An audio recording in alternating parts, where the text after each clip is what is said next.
can I do a little shout out real quick? Hell yeah. Cool. Just Good gotta choice.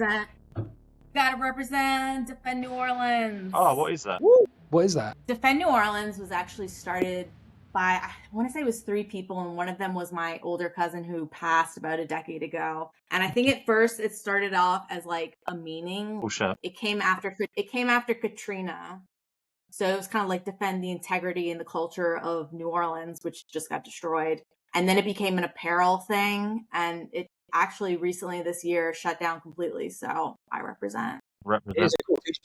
It is. Yeah, that's my representation for the new Katrina documentary coming out. I hope it's good. I'm sure it will be. I mean, Yeah, I'm New sure it Orleans will is be. one of the most cultural places in America, isn't it? For And one of the coolest places. a number of reasons. Come visit. And, it's Come insane. visit. Like Y'all can all come visit. You can hang out with me and Chase. We'll go see movies. Well, Kev, I googled actually, and where you're going to in Tennessee is only a 7.5-hour drive from New Orleans. So Oh, yeah, dude, Kevin, if you're gonna be in the States, come take a little mini get yourself drive. an Uber.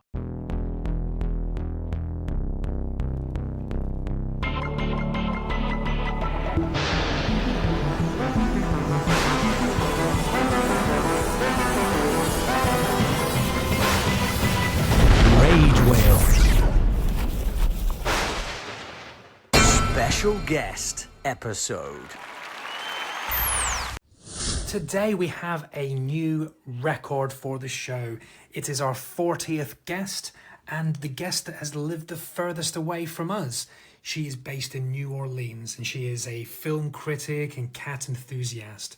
We have many things to discuss today, such as Billie Eilish, the Alien franchise, and what Courtney has been watching recently and what she's enjoyed or not enjoyed. It was a treat to finally meet Courtney after many months of us all conversing with her over Instagram on our different opinions on movies. Now, let's get to the show. Enjoy. 3, 2, 1! Welcome back to another special guest episode where we have Courtney joining us, who is on Instagram as Courtney Kitty, who does a lot of movie-related content as well as ourselves. And we connected a few months ago, and yeah, just enjoying her content, and we've been chatting every now and again. And I think you're our guest who lives the furthest away. Whereabouts are you from? Really? Oh, I had no Yeah. idea. I'm actually born and raised in New Orleans, Louisiana, USA. Interview with the Vampire territory. Amazing. It's just great hearing different accents. It's great. We just had another guest on earlier, Peter, who I think you follow as well, who's in New Jersey. No kidding. Yeah. So yeah, we've got a few people from America that come on every now and again as well. Wow, I feel honored, truly. But yeah, no, it's great to meet. This is James in the yellow, Drew in the wardrobe. It's like Aslan. Narnia style. Brilliant. Honored to be here. Thank you for having me. Yeah, I was going to say green, but I wasn't sure if it was green or not. But No, it is green. It is green. I Oh, was going to say about the cats. we love cats too. Let them be Right. free. We've all got a cat. Let them be free indeed. He knows I'm doing something important, so he's like, How many, because I think you've got the same amount of cats as Drew or similar. How many cats have you got? "War." I've got nearly Drew, one. Nearly. Okay. Yeah, same He's got got three one with 3 legs. Yeah, so that's Oh, he's a tripod. tripod. I love that. I almost Catpod. adopted a tripod. Adorable. I love special needs kitties. Oh, yeah, because you adopted your cats, didn't you? All of them, yeah. All of them. Mhm. Amazing. Well, just before we started recording, I was going to bring this up anyway, but you mentioned it before. But obviously, you're in New Orleans, and obviously that's very famous about Hurricane Katrina. And you've just mentioned about the documentary that's coming out, and with Ryan Coogler.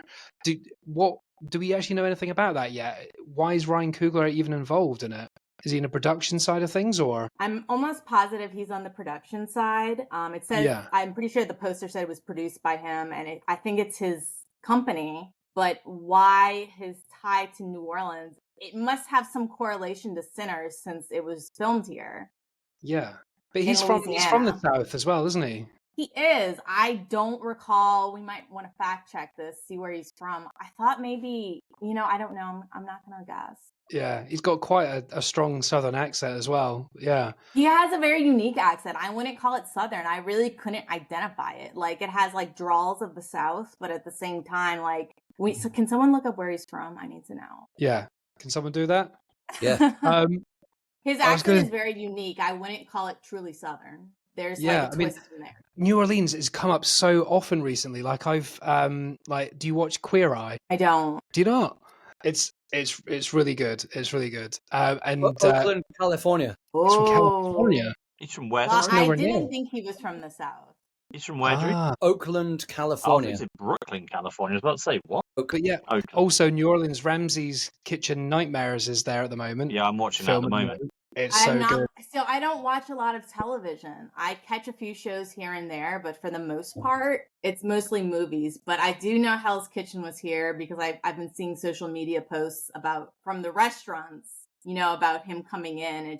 It looks like nightmares. Have you been to any of these restaurants? I haven't. I'm very unfamiliar with them, which kind of says something. But as weren't you as a former person of the service industry, I don't think I could watch it. It would give me like flashbacks and PTSD.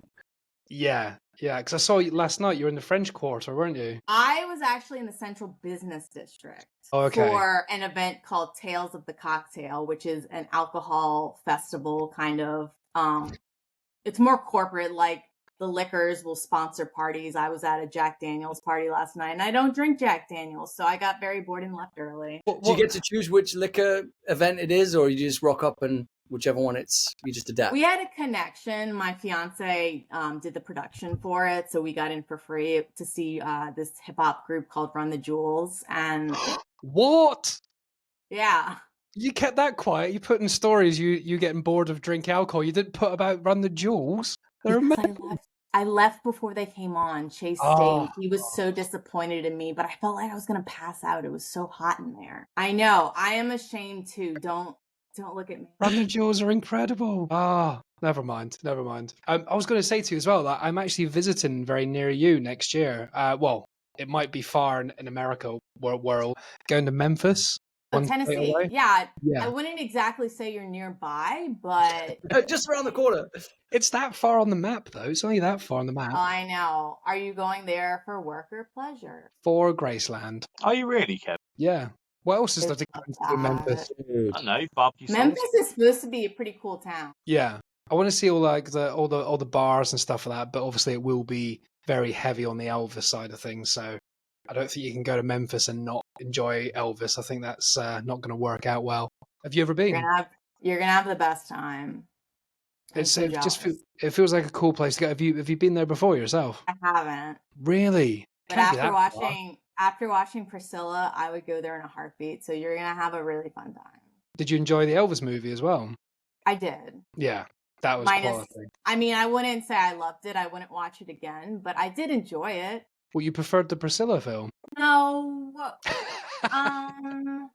They're two totally different movies by two completely different visionaries. So it's kind of hard to say. I prefer Priscilla, not necessarily because it was Priscilla's perspective, but it was a more intimate look and less flashy and less like showy and trying to like squeeze all of his life into one movie. Yeah. I like that little glimpse, that little glimmer. That's why I liked Priscilla. Yeah, definitely.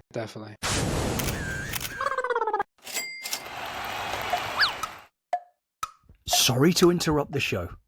Just a reminder to say we love and appreciate you all for listening to the podcast, whether it's on Spotify, Apple, or Amazon. Don't forget to subscribe, rate, follow, as this really helps us continue to progress and improve the content and keeps us making these fun episodes for you guys.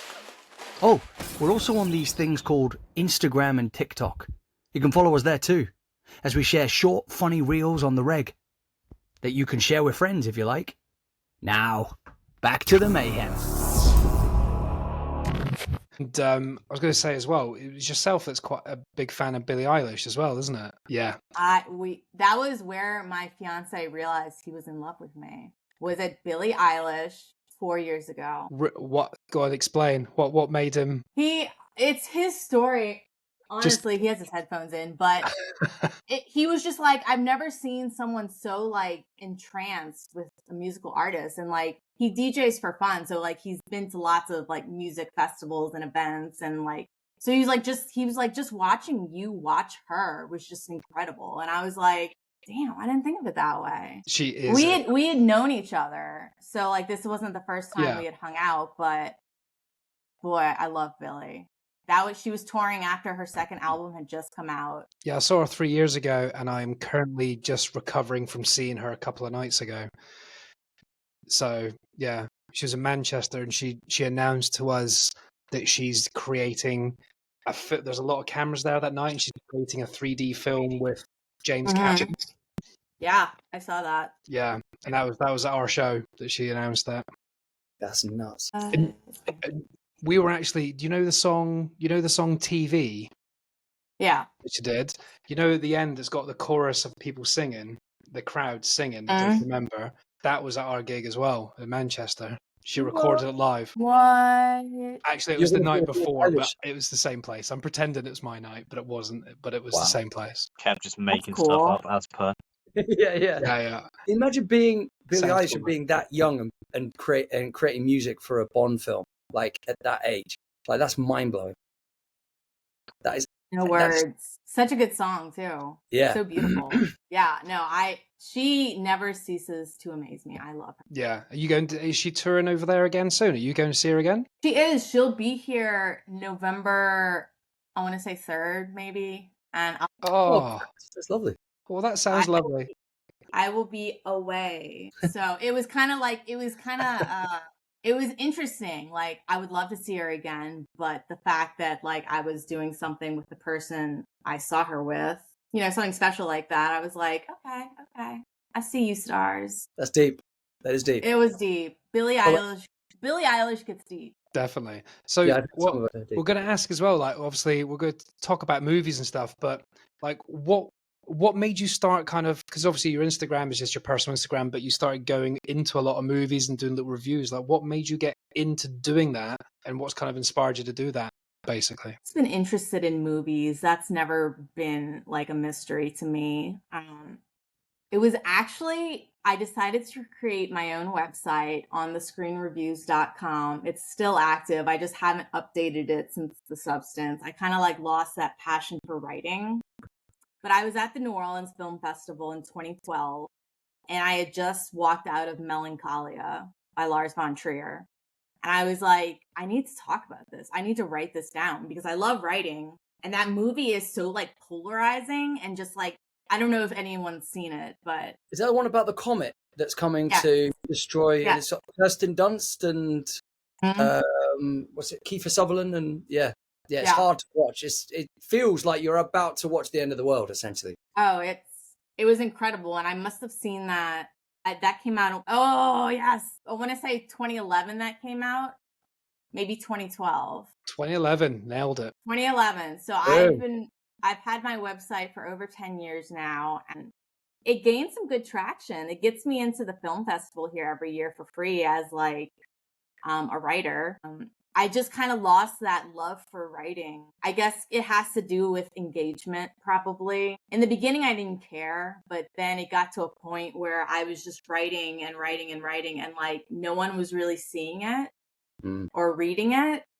So I kind of got a little discouraged, and that's kind of when I shifted my presence on Instagram to being pictures of me to being movie reviews. And I found it's more therapeutic for me now than anything else. Like, I don't really care as much about engagement as I did maybe 10 years ago, but it's therapy for me, writing or creating anything that has to do with movies, because I always needed an outlet to talk about it. And when you realize you run in small groups locally, you need to go to the internet and find people, like-minded people like yourselves, to talk to. It's strange, isn't it? Because it feels like we've all kind of gathered a kind of a little community. Like when I post stuff, it's very similar people that I can see that watch or like it and stuff like that. And like even with my personal account, it was always work stuff that got very little engagement. But as soon as you post a picture, a family photo, or you and your partner, or you and your dog or something, all your friends, you get 50 likes when you used to get 12. You know, it's just like people like personal, not just professional. They don't want just reviews. They want some funny bits and some photos and stuff as well. That keeps everyone engaged. It's just finding that. But you're not doing it for other people either. You want to do it for yourself, but still it's have just interesting it's content. confusing. It's confusing because I'll be out and I'll see an acquaintance, for example, and they'll compliment my writing. They'll be like, "Oh God, I love your movie reviews," and it's like I had no idea you even read them. Yeah. Like, because no one will. I don't know. So it's very nice to get the compliments, especially from people that aren't in like my spectrum of friends. But at the same time, it's like, oh, I don't like y'all gotta let me know. And sometimes like the videos are easier to digest than reading, especially for the younger generation. Speed. Yes. Reading and writing are a dying breed of art, sadly. That's why Audible is so popular now, isn't it? It's sad to think that people are going to be smelling books. I mean, that's a weird thing to say, but like at least hopefully reading them. But yeah, you can't. You want your organic or do you want your virtual? Exactly right. But I feel like you can't beat the smell of a good book. I know I sound like a weirdo saying that. But it's like you catch Drew in the corner of some bookshops just sniffing the local literature. Yeah, that's it. I'm like, oh, that's a vintage one. Never buys it, goes into sniff. Yeah, I just sniff books. I just snort pages. Yeah. Fantastic. What other stuff do you write then, Courtney? Just reviews for movies. Yeah. I don't do any. I never strayed away from that. I just movies. I just talk about movies. Typically reviews, pretty straightforward, standard reviews. But like, I try to throw in my own voice, which is kind of like Cher from Clueless meets like an actual writer, kind of. That's quite a dichotomy there, yeah. Like if you were to read something from me, you'd be like, wow, I never would have expected her to write something so eloquent. Because when I talk, I could never give a verbal review. It's so. Yeah, I think it's difficult when you're chatting, isn't it? Like, you can't formulate it quick enough. But if you write it, you can take your time and digest it and go back to it. Right. And, yeah, it makes a big difference. What recently has been the sort of film that's kind of impressed you or because I know you've had a couple of opinions on films that a couple I've agreed with and a couple I've thought, what? I was so angry you didn't like, what was it, 28 Weeks Later? I was like, what? How did you not like that? Oh, no. But you love 28 Days Later. Oh, God. You know, I wish I had seen 28 Days Later when it came out. In what was it, 2001, 2002? Yes. I was probably 15. So that would have just completely freaked me out if I had seen it at that age. Yeah. Like a true terror of a film. But even watching it today, it's still very scary. But I loved it. Yeah. I loved it so much. So then I watched it for the first time a month ago, and then I watched 28 Weeks, which I thought was okay. And then I demanded we go see 28 Years Later in theaters. And, you know, the only word I could come up with for it was disjointed. And I can't expand upon that. I just wanted a little more like cohesive. I don't know what I wanted. Like with 28 Days Later, it's very focused. But with 28 years, I felt like there were lots of like little subplots happening, and then like we didn't care about them. And then someone lied to me and said Killian was at the end of the movie, and so I was waiting for that the whole time, and he never showed. He's meant to be in the next movie, isn't he? In January. I think we all as a whole enjoyed it, but there was an awful lot of holes, especially the very last scene when the Power Rangers showed up. It's like. Well, I was gonna ask. So, Courtney, as an American, do you understand the ending because it is very British audience focused? Do you know what that ending meant or who they were dressed up as? No. God. Well, tell me before I sound like an idiot. Well, no, you won't sound like an idiot. It's very British. We're gonna give you nightmares. So yeah, the point of the infected is like early 2000s, like as James said with Power Rangers. So that was the early 2000s, and then after that, no history exists. So between like early 2000 and now, all the things that have happened in history haven't happened. So the ending is they're dressing up as a man called Jimmy Savile, who in Britain is a prolific. I don't want to say the word. Predator and paedophile. Yeah, he's horrible. He was a man who did like Top of the Pops. He was like a children's entertainer on BBC. Oh, and kids loved him, and he did a TV show called Jim Will Fix It, where kids wrote into him say, Jim, can you fix it for me to meet a celebrity or fly in an airplane or whatever? And he would fix it for them. And he did loads of good work of like hospitals and putting money into it and doing runs and putting money into these things. But all the time for 20 odd years, he was beyond inappropriate. Like, he was prolific. After he died, they found out he was a monstrous paedophile. Like, in like hotels, in hospitals, like, there's a documentary. Let's not go into detail. Yeah, we won't go into. There's a documentary. I think it's called Monster on Netflix about him. Jimmy Savile documentary. It's horrendous. They found out way after he was dead, so never had any sort of like punishment for it. But yeah, he was super famous. But then the crimes were horrendous. But that's it's kind of like a joke. It's because it's almost a backhanded joke at it. Yeah. It's because the little kid, Jack O'Connell, was a little kid when it happened. He grew up around children's TV, and that would have been all kids' heroes in the early 2000s. They've all dressed up as him, and it's really fucked up. And that happened. We're all like, what? It went over my head completely. So to answer your question, probably, I can't imagine many Americans would have caught on to that. Unless he was very much one of these people that was very much famous in Britain. But because it was like pre-internet when he was famous, like it wasn't like he ever went across the pond to do anything.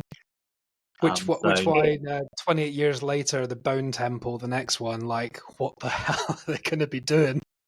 Like, it's a different kind of bone. Oh, sorry, that's terrible. That was bad. That's terrible. Yeah, if you want to ruin an evening, watch the documentary about him on Netflix. I imagine it's probably on American Netflix. I don't know, to be fair. He was in a TV series played by what's his name? Steve Coogan. Yeah, he played it, which was a bold thing to do as a TV show. It was a good drama. ITV though, so I don't know if that would have made it over the the pond. Gone across the pond. Yeah. Isn't it weird? Yeah. But that is very weird. Get a more positive. Go on. Sorry. That's enough. Talk, have you seen Place Beyond the Pines, which was an amazing movie in America, right? I was saying that in our episode actually that it reminded me of Place Beyond the Pines because it's got 3 stages. That's what I thought 28 years later reminded me of because it's almost like 3 different ideas that were kind of pieced together to make a movie. It works. Yeah. With Place Beyond the Pines because you've got amazing people like Ryan Gosling and Bradley Cooper and Rosa Byrne and Ray Liotta and people like that, and it's written by Derek Cianfrance, and it's a fucking masterpiece, man, if you excuse my French. But yeah, with 28 years later, it felt like it was a bit... It was disjointed. That's the only word I could come up with, and then I say no more notes. What were your thoughts on the horny dead?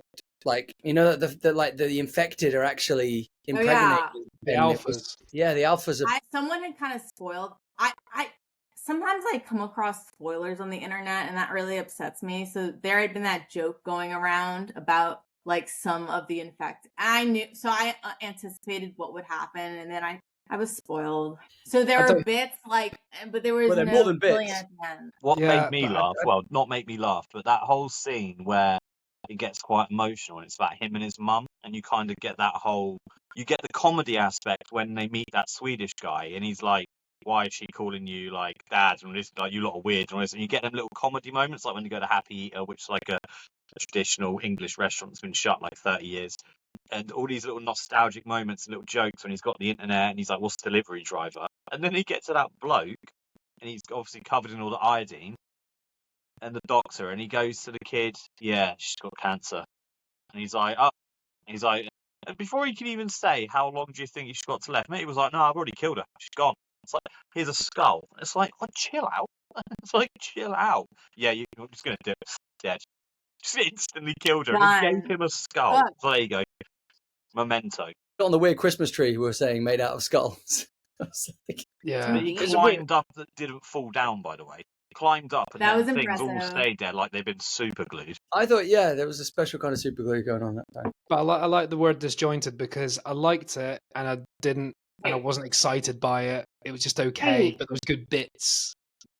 Yeah, it's a weird one, wasn't it? And that surprised me because it wasn't Alex Garland. Wasn't he one of the writers? Yeah. and Danny upsets Boyle, the me. original director. That upsets me. There was some good technique, but I think they focused a lot on good techniques and good film and cinematography rather than the plot and the characters. A bit and all more. of that was great. Yeah, visually fantastic. I just didn't think the infected people were that scary, to be honest. It Well, just wasn't that Scary, many, and it was like more of the same. yeah.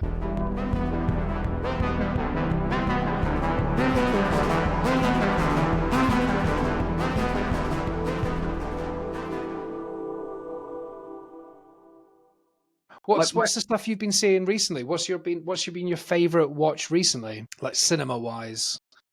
Because I know you like Warfare. It's hard to remember, isn't it, when you're put on the spot sometimes? I think she's got a list though. I saw a cheeky little piece of paper there. I was just gonna pull up my letterbox real quick because that'll immediately tell me what I've been watching because I don't remember. My memory, the older I always forget that.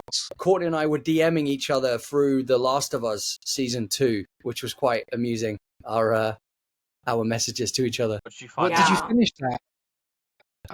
I didn't finish that. We thought it's probably not worth finishing season 2. Oh, I know. It was messy, but I had to finish. I'm one of those people, if I start it and I see it might have some potential, I have to see how it ends.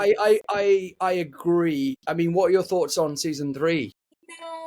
Is it necessary? No. Are they going to do it for a money grab? Probably. Will I watch it? Maybe. It's become a cash cow. I like the girl they've cast as what's her name? I can't remember the name of the actor and the name of the character. Are you on about the girl who kills him? Who kills Pedro? With the baddie? The bad Is that the girl from Apple Cider Vinegar?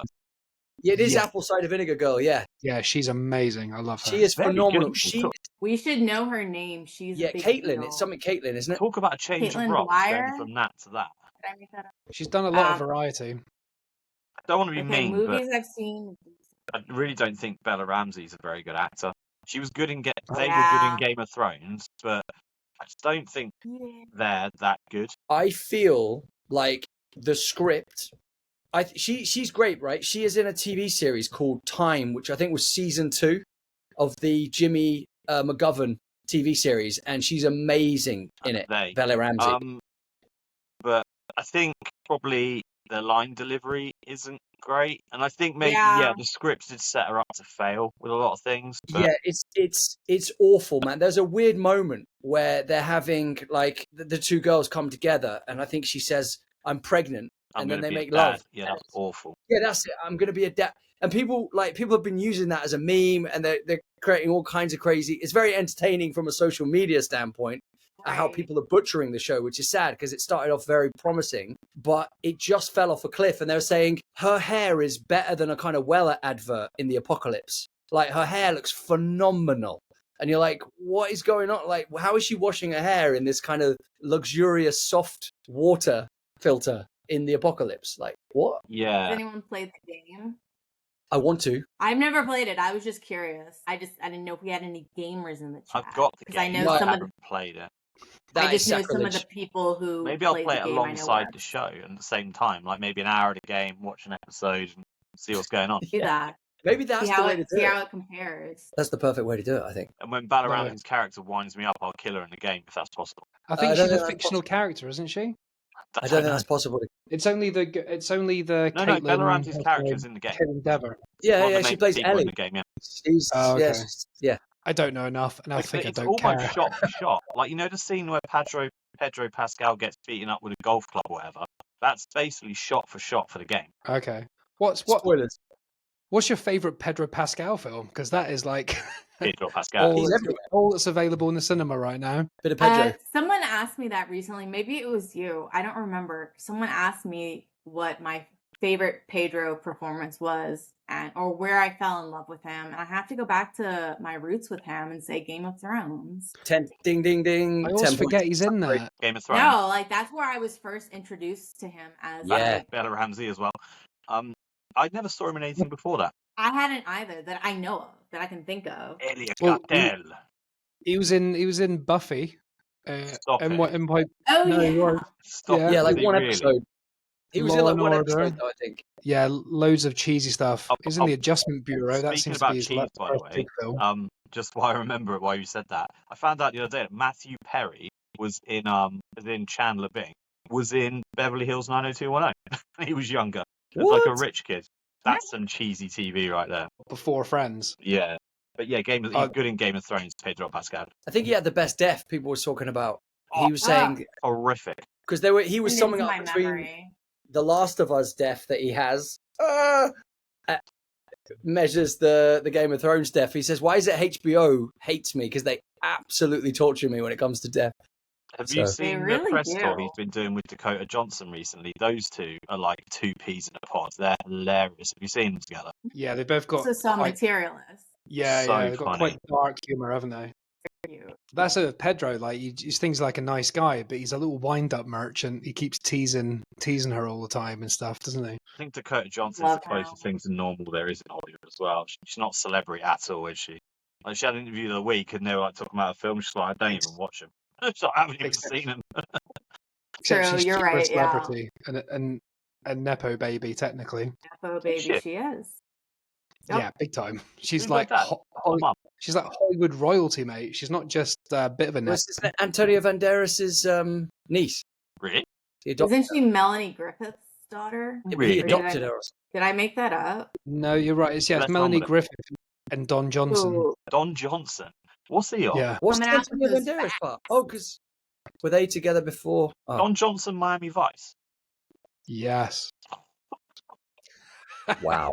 I'm surprised that's a surprise. Anyway, we didn't get to hear all Courtney's recent films that she's enjoyed. What's been your highlight this year so far? It's like not to backtrack, but 28 Weeks Later. Huge for an oldie. I also, for new movies, I liked Sinners, Warfare. I really like Companion. Yeah, I think those are just like top three. Yeah, right I think now. Sinners is definitely Sinners and F1 are my top two at the moment. I think we were gonna see F1. Is F1? It's called F1. Yeah.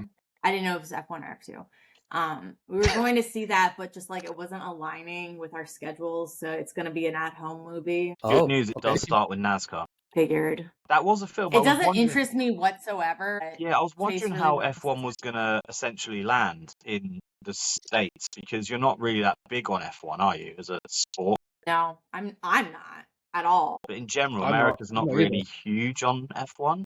Well, maybe more now than back in the day, but it's very much a British and European thing, isn't it? But like you say, it does NASCAR and stuff. Starts with NASCAR. Yeah, things.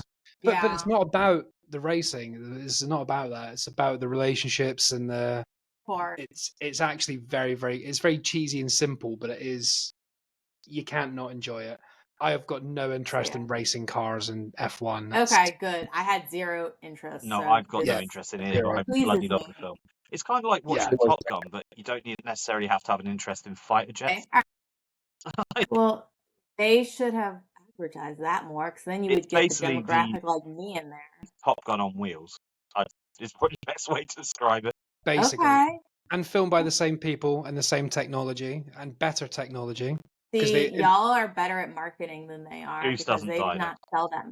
Yeah. They did not sell that movie for me whatsoever. Well, that was the technology where they made the cameras slightly smaller to fit into the fighter jets for Top Gun, so they could get that close-up point of view shot, which was quite unique. But in Formula One, it was more difficult because the cars are so specific to weight. If it's off weight slightly, you'll crash and die, whereas the jets are so heavy, camera makes no real difference. But on the F1, they're so light, so they had to reduce the size of the cameras and create new technology. And that's what I like about those sort of films. Like, whether you like them or not, a lot of filmmakers create new technology, like James Cameron creating the submarines for Titanic, and then Avatar and Odyssey, The Abyss, or whatever it was, all those sort of films. And it just pushes science and the ability. I love that sort of stuff, all that behind the scenes story sort of thing.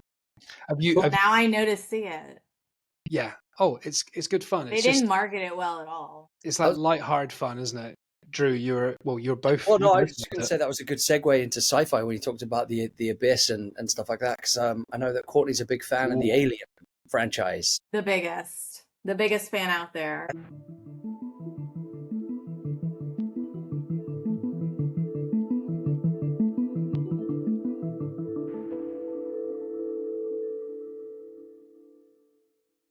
Have you seen all of them now? Like every single alien thing that ever existed? Oh, I haven't seen, correction, I have not seen Alien versus Predator. Okay.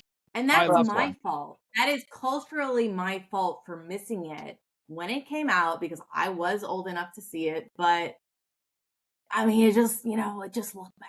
Do you like the Predator films as well, for like the crossover? No, I like Predator, but I never saw anything beyond that. You prefer the xenomorphs? I do. I think they're scarier. Did you like Alien Romulus?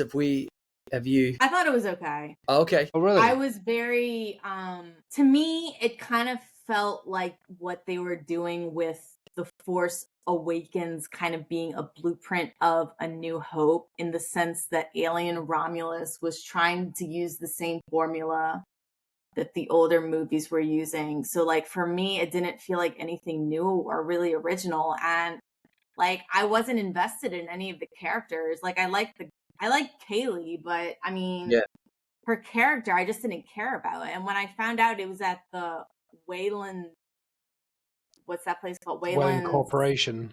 Enterprise Wayland thing. Corporation. When I found out it was supposed to be like on the timeline, it was supposed to be before Aliens, but after Alien. Yeah, I think. that's right. I just thought they had so much they could work with that plot, and I just didn't like where they took it. I was just bored. Did you not like the fact that it was Priscilla in space? Yeah. So Alien Romulus came out before Priscilla? Oh, did it? I think so. Maybe not. Don't quote me. I'm full of illogical facts, but she was good. Yeah, I thought she was good. I thought her brother's great though. You know, what's his name? He was great. He was really great. But I mean, like, I'm not going to remember him in 10 years the way I remember Bishop from 1986 being the droid that humanized and made us love the droid life, the droid people. I just he was a great actor, yes. Yeah. But just that movie as a whole just wasn't memorable enough for me. And that has a lot to do with me, not so much the movie. No, that's interesting. Just because you love the original so much. I mean, James Cameron is a genius, though. Like you said, I mean, the way that he created Bishop, and also it's a redeeming feature because the original android tried to kill everyone on the ship, whereas this one's trying to save everyone. So, and also that moment though is amazing. You know, when he says "not bad for a only human" or something, or he says "not bad for an android," and then the xenomorph, he says not bad for a human. That's the one, not bad for a human. And then the tail goes straight through him, milk everywhere. The actor was saying in real life that they had to drink so much milk, it was a really hot day, and he said it's the worst. Like he was gonna throw up, and they were like pouring milk on him. He's covered in milk and everywhere. I can just I forget who scored the movie, but I can just hear the music now as that happens to him. It's just there just wasn't any of that in Alien Romulus, wow moments, moments that I was just I'm gonna remember this. Well, did you know that I thought 7 minutes with the massive. Oh, go on. What's the spider? Are they the xenomorph? No, what they call they're face huggers. They don't have a funny name though. They're just face huggers, right? That scene was amazing with them all getting chased and stuff like that by those. I love that scene. And you know what upsets me about that is they showed all that in the trailer. Yeah, that was the annoying bit. That's another thing. The marketing, all the big scenes were mostly shown in the trailer, and it's not just Alien Romulus that does that. It's a lot of movies these days. So I try to avoid trailers at all costs, but I watched the Romulus trailer, so I anticipated these scenes coming. That's like me. I hate trailers these days. Oh, I don't watch them. They ruin films, don't they? They do. I only watch them if I have literally no clue what the movie's about and I want an inkling for what I can expect. But then I'll try to turn it off because I'm this is going too far. 2 minutes does not need to be that long. I've not watched the trailers. I've seen a teaser, but I've not watched the trailers for Alien Earth because I don't think we need. I think we're sold on that. We're going to be watching it. Yeah. It's on Disney. Comes out on Hulu next week, August 27th.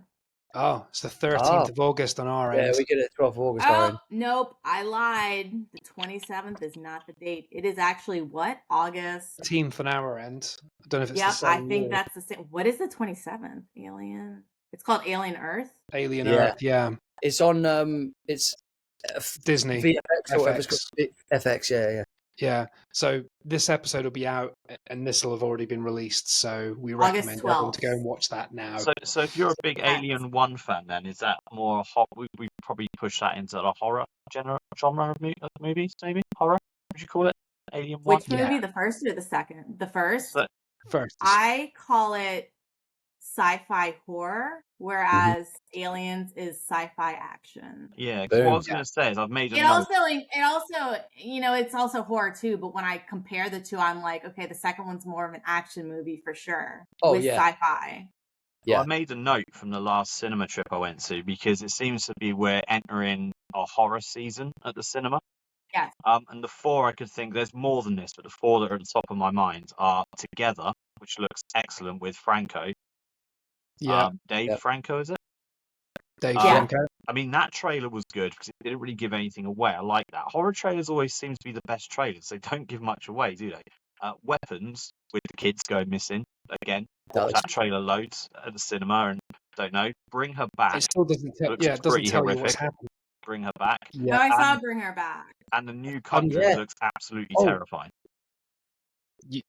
I saw your post. Did a video of Bring. Yeah. That was. You that watched was Bring Her Back. What did you think? Yeah. We saw it in theaters. You were a little under the influence, weren't you? No, we didn't see it in theaters. We saw it at home. We saw it at home. We couldn't see it in theaters. Yes. The New Country trailer looks terrifying. I think you had some. Didn't you have some edibles at the same time? Yeah, I was home gardening, but I was just like, gardening. I really liked Talk to Me tremendously. I thought Talk to Me was so new and different. Oh, God. So I had the same expectations. Like I expected them to bring that same energy into this movie, and I just didn't get it. And it had a little to do with the writing. I don't know if it's the same writers, but it's the same people that did You'll it. see it. But... It doesn't mean don't see it. I'm glad I saw it. I'm glad. I wouldn't watch it again though. It's an awful lot of. That is really. I mean, the trailer for the New Conjuring is genuinely terrifying, and I'm not really. No, I haven't seen it. Don't tell me. Oh my God, it's unnerving. And the one for the James Franco film Together is fantastic trailer. It just makes you want to watch I saw that movie. one. I saw that one because I had to watch it. Yeah, that scene when she turns around, get off my hair, and it's just going. That was the creepiest bit. Weapons has been around for a while, so that needs to come out soon. And then the Bring Her Back one, just like Weapons is out. What is They're all out. Bring Her Back is like the woman that adopts people, isn't it? And she's trying to bring her daughter back. I don't want to know. I've only seen a very small bit, so let's just watch it. I'm surprised it's not.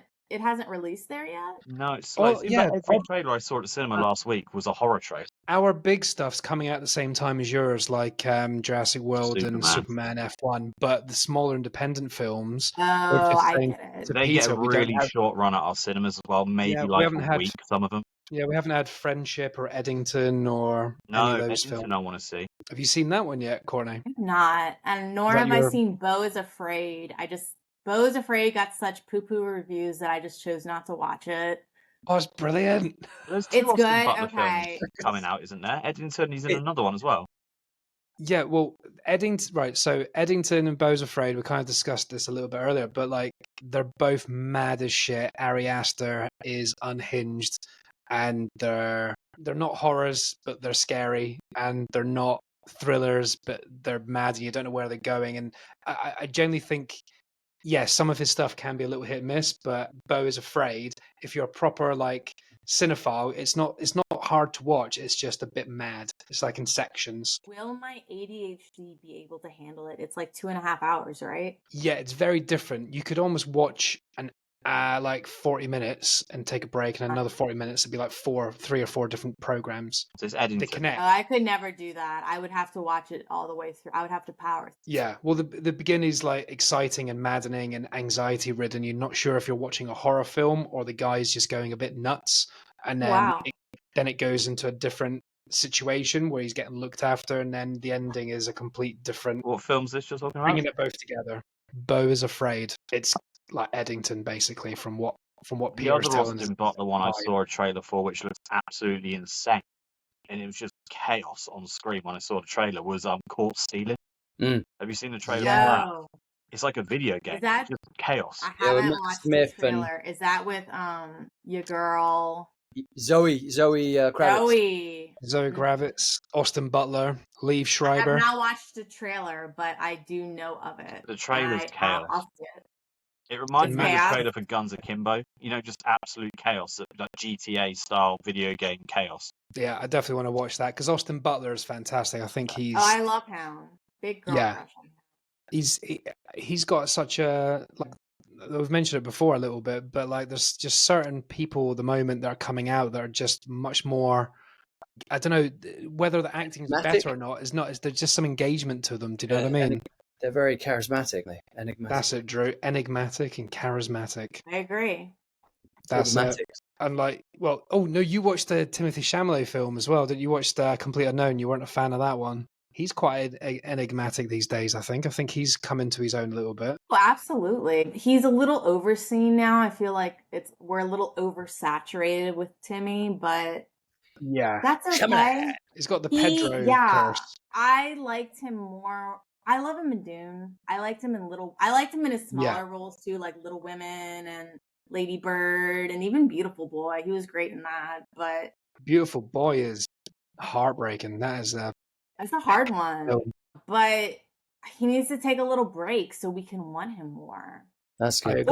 Or just in preparation for Dune, the third installment, just like that's all we need from Timmy. Like that's all I'm waiting for. Yeah, I didn't find him that likable at the beginning, but he was clearly talented. But I've liked him more and more, and I personally love The Complete Unknown. But I'm a massive Bob Dylan fan, so I don't know if you like Bob Dylan or not. A lot of I didn't know much about Bob Dylan. No, I thought he played the role tremendously. He was so good. Yeah, I think he went into that though expecting to win an Oscar, and when he didn't, I feel like he was a little butthurt because he wants to be the best. I kind of I kind of liked what he did at the things, but yeah, it was like, you know, you're young, you know, just chill. You've got plenty of time. Yeah, I know, right? Brad got his first Oscar at what? Like he was in his 50s. Like calm down, Timmy. Yeah, and Leo. Get rid of that little Tash. That little Tash ain't doing him any favors. That was for the movie. That was for the movie with Gwyneth Paltrow, right? Oh yeah. Where they like hook up. Yeah, what even is that movie? Do you even know what that is? I don't. I just remember seeing pictures of it being filmed, and I was like, putting him with Gwyneth Paltrow is a very interesting choice. We gave him one of her candles. I have no idea what it's about, though. I don't know anything. Yeah, well, I think it's deliberately they've probably hidden a lot of stuff for us. They're just getting the clickbait because it's them two canoodling under a bridge somewhere. You're right. It's a weird connection, though. There's some strange things going on like that, though, because there's that other film called After the Hunt with Julia Roberts and Andrew Garfield that was crazy. Oh, yeah. And I wonder what that's about. That's got quite a big cast in it, actually. Well, it's Ayo Edebiri from The Bear. I don't know. Yes. I don't know how to say her last name. It's very hard. It's hard not to butcher names. There's a lot of action at the moment where I'm not even trying. Did anyone see Opus? That film. Oh, John Malkovich. Yeah, John Malkovich. No, I thought it was Moana then. Wow, that film is batshit. That's like what's that Florence Pugh film? Midsummer. Yeah, it's basically Midsummer. Really? What's it? Is it on a streaming platform? Oh, really? Yeah, Opus is it on Disney or anything? No, I don't. Not yet. It's still fairly new. I only saw it in the cinema a couple of months ago. When I saw it, bangers, didn't she? But it's like when you're watching it, I actually felt high. I thought the director's a genius because I feel like I'm tripping out on acid because the way that they did it, it's really, really clever. For which movie?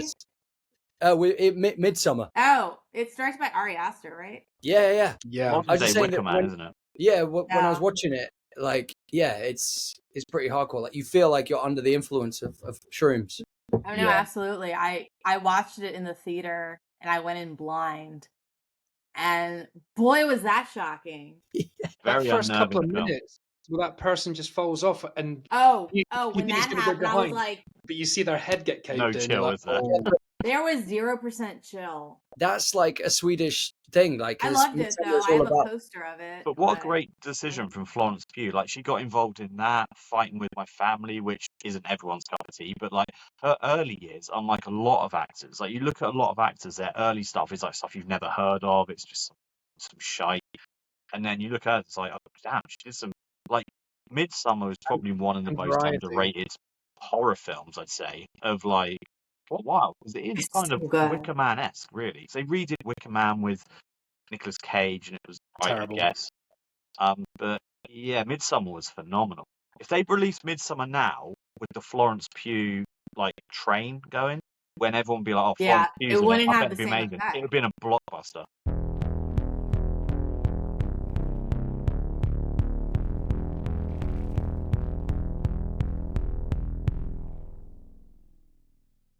But Florence Pugh is, again, she's one of those enigmatic people that you just watch anything she's in now because she's so good. I'd love to Like go for a beer for it as well. Thunderbolts is one of the best superhero films in memory because of her. She's Did you enjoy I'll that? have to watch it because I love her. I haven't seen it. You've not seen it? It's, Oh, it's I so think different. you'd love it, Courtney. I think you'd love Thunderbolts. It's Are really you clever. into like the Marvel, DC sort of stuff, or not quite your thing? Not quite my thing, but I am a huge fan of Guardians of the Galaxy, and I feel like it might have some of that kind of vein to it with the humor. That's kind of the impression I got. Probably not as much as you think. If you like Guardians of the Galaxy, you'll love the new Superman. That's basically Guardians of the Galaxy. It's Oh wow! Same director, style, comedy. Oh, But I didn't know that. Thunderbolts is probably more serious and about anxiety and mental health and genuinely funny moments, but not forced in. Hey, anxiety. Can we read it? It says anxiety. Oh, Mental health advocate.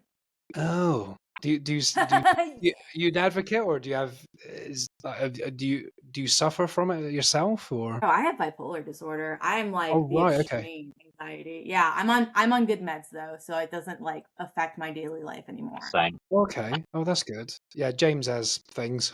Anxiety. Yeah. I think we all have things though, right? No one's fully. We all have things. It's just some of us need our things more heavily. Yeah, we've done a few episodes on this actually about those sorts of stuff that are quite cool, I'd say. Yeah. Oh, I'll have to. Please send them to me. I'll dig. But yeah, I'm definitely interested. We've had therapists on and behavioral people and stuff as well. That's so cool. I mean, we take the piss 99% of the time, but every now and again we get a bit more serious, don't we? Yeah. Yeah, it's a real mix. But subjects. I was going to say, since everyone likes Midsummer, I would recommend seeing Opus. It's a bit watered down version, but I would give it a go. It's directed 100%. by Luca Guadagnino, who did Challengers, Suspiria, Bones and all. Challengers, tennis one, right? Tennis one. What are you saying? Challengers. Yeah, he said Challengers. Tennis. Okay. Yeah. But yeah, what Drew said about that new film After the Hunt, that does look good because, like you said, it's got Julia Roberts and Andrew Garfield, and I think it's meant to be like sexual harassment, where AO claims that Andrew Garfield sexually harassed or abused her. Something inappropriate. It's subtle, and I think she's trying to get Julia Roberts is the boss. I think she's trying to get Julia Roberts on her side to say Andrew Garfield's an arsehole. And Andrew Garfield's trying to get Julia Roberts, his boss, on to say, yeah, I think he's trying to be quite. He's trying to kind of charm her a little bit. It looks like in the trailer. I've never been so disgusted by Andrew Garfield in my life. He's a charismatic. He's so good. I believe you. He's so believable in every role he does. In a 1 minute trailer, you think he's scum. Hey boy, you think he's scum in this trailer. He's in. I haven't watched this trailer. I'm not going to watch it until he's only for like 30 seconds, and you don't even know if he's the bad guy or the good guy, but you get the impression he's scum. It's funny, Spider-Man. He's very, very few and far between his movies, but when he does do one, he's good at picking them, isn't he? Oh yeah. I think he was put off by Spider-Man because he got too commercial and he. Well, I watched is it Hacksaw Ridge? What's the war one he does? Yeah, that's amazing. I watched that recently and was like, wow, he is bloody good in that, isn't he? Well, like, what's his face? What's Twilight boy called again? Robert Pattinson. Yeah, he's another choosy one. It's the same effect. He got too popular, like Spider-Man, Andrew Garfield, and he went, sod that. I'm going to pick some weird shit for a bit. Robert Pattinson does a lot, and he gets Batman. I respect that, though, because it's like their career's kind of getting ahead of them, and they go, whoa, stop the train. I'm getting off, and I'm going to be the one driving this thing. Do you know what I mean? So it's very admirable. It must be handy to have like 30 million in the bank account as a buffer to go. Yeah. Actually, no, don't get need a bit choosy. You've got tens of millions in the bank account. Yeah. I'm just not going to work for a couple of years. I'll be good. Yeah. He's so brave. No. He's got 30 million and he wants to do something. He's not brave. No, he's clever. Ireland for a week. It's like, do you want to be Batman? Yeah, okay. Yeah, I'll wait for the right one. Then I'm just going to sit on my 150 million for a couple more years. Actually, talking to the Robert Pattinson, you know the I Never Knew You Were There. You know the one with Joaquin Phoenix, the one with the hammer where he protects young girls, I guess. Yeah, Joaquin Phoenix like protects a young girl by hammering the shit out of her. Another one that's very choosy with his movies. Yeah, Joaquin Phoenix, like Joaquin Phoenix. What film are you talking about? It's called You Were Never There. By You Were Never Really Here. You were never. Yes, I'm still here. What? You were never really here. I mean, you are here, but you were never really here. What's that about? Yeah. You were never really here. Can you send that? I didn't see that one. That is phenomenal. As fuck. It's brilliant. That director, what's her name? You're waiting for me to tell you, aren't you? Yeah, well, she had the poster up. It made sense at the time. Lynn Ramsey. Lynn Ramsey is doing a new film with Robert Pattinson and Jennifer Lawrence called Die Sweetheart, or Die Dear. Die My Love. Die My Love. Yeah, that looks Drew's interesting. I haven't watched the trailer, but I saw a poster. Yeah. Drew's dyslexic, and that is also a massive excuse for not remembering. Well, yeah, but to be fair, dude, in a lot of the episodes I've been listening back, your words have been muddled too. I don't know that I might be dyslexic. I think you are dyslexic. I have when arguments with my partner. Episodes, I'm like, no, I said it. I know I said it. My brain said it, and I know in podcast records, I know I've said a thing. I've listened back, and I've said completely the wrong thing. 100%, bro. I think that's just like Alzheimer's. No, but that's partly the brain, because it's like because he throws me under the bus for being dyslexic, but he's in denial dyslexic. Drew, that Lynn Ramsey, she directed We Need to Talk About Kevin. Oh, yeah, dude. Classic movie that keeps coming up. Yeah. Sketchy. Yeah. We normally say that as well in our episodes. We need to talk about it. It's all good. Unbelievable. Yeah. No, there's some good stuff coming out at the moment, which is great. Excellent movies coming out. I'm super psyched for the cinema at the moment, actually. Yeah, there's good stuff. I know. Are you interested in the, what's it called? I know you did. I know what you did last summer. Me neither, really, but I'm going to see it tomorrow. That sort of like slipped under the radar, that one. I saw like They're promoting it pretty heavily in the US. They're not here at all. Really? It's not even been a trailer the last few times I've been to the cinema. Makes me want to watch the original, because that one's the original. They were great. Is that the one with Jack Black? Jack Black's in it with dreadlocks. He's a Jamaican. I think you're right. I just remember he's a Jamaican. Bit of a probably wouldn't get away with it these days, but he plays a Jamaican dude with dreadlocks and gets murdered and just gets really, really high. He's the most stereotypical white Jamaican man, and he gets murdered. That Gary Oldman did the same thing. He had dreads and he was kind of like a Jamaican-esque with the weird glass eye. It was one of the first films I saw Jack Black in. Yeah, Tarantino.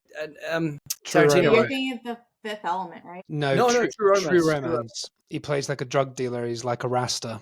He's a white Rasta. Which seems to be a thing in movies. He's only in it for like 1 minute at the very beginning. I only said it because it's a link to Jack Black and to Rastas. Being a Rasta for some reason.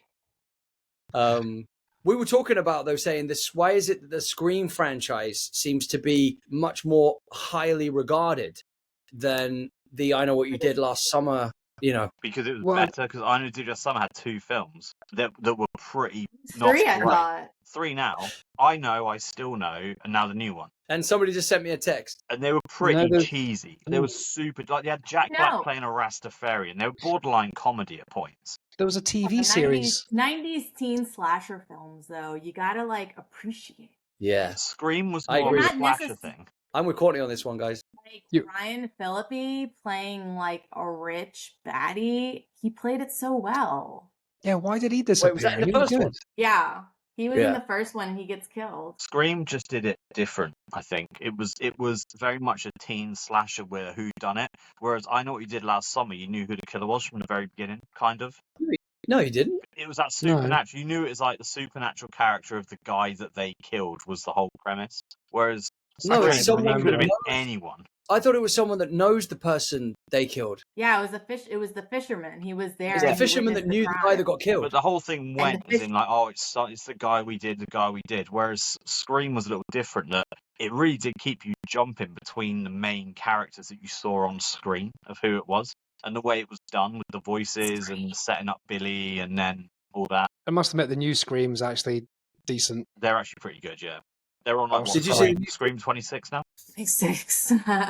I think it's Bond 26. I am kind of looking forward to seeing the film tomorrow, but I'm Is also it the final not screen? forward. The next one, the final one. That is it.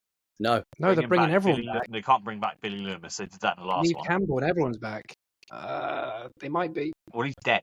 So they brought his ghost. I mean, they brought Ripley back in Alien Resurrection. They can bring. That's true. Yeah. Maybe that's what it is. It's called Scream Resurrection. The big one is they're bringing back Stu, because you know the guy that played. It could be a reboot. You know the guy that plays Shaggy in the Scooby-Doo films. Yeah. You never actually saw him die. You saw a TV call him dead, but you never saw him die. He's the Stu Macker, I think his name is. He's the rumor for the last one.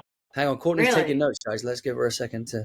I am taking notes. Yeah, I think Stu Just Macker's writing everyone's coming back. name down so I remember all my new friends. Well, not new, but like I have no idea what y'all's screen names are. Well, I've added you on both my Instagram pages. And he's not James. Thank you. He's Tang. I will add that.